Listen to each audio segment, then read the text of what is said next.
We know Chris Hemsworth is killer with a hammer, but it turns out he can also nail auditions. He's making a challenge for me. Early in the Australian actor's career, he read for the role of James T. Kirk in 2009's Star Trek.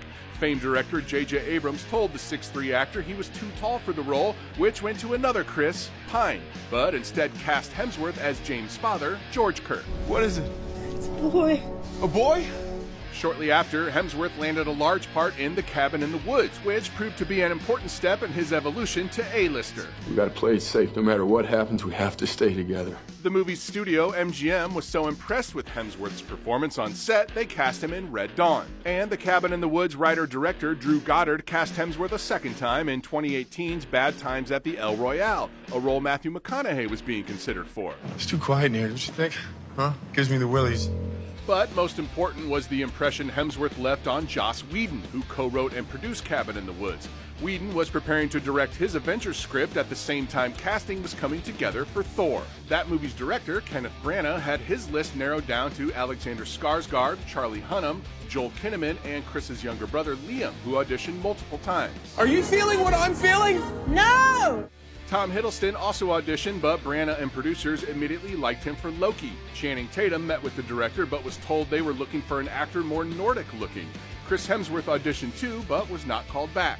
At least not until Whedon called Branagh and suggested Chris get a second look. The older Hemsworth got a screen test and landed the part. This drink, I like it. I know, it's great, right? Another!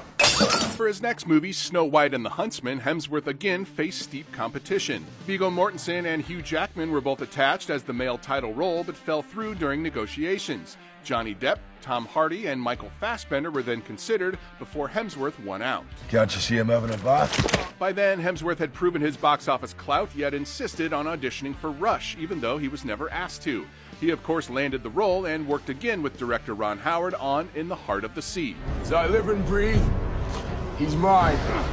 Hemsworth is coming off a memorable turn as Thor in Avengers Endgame and has no signs of slowing down, with Men in Black International alongside his Thor Ragnarok co-star Tessa Thompson. He's also signed on to play wrestler Hulk Hogan in a biopic, co-star with Tiffany Haddish in the action comedy Down Undercover, and has said he'd love to follow in Daniel Craig's shoes as James Bond. Yes!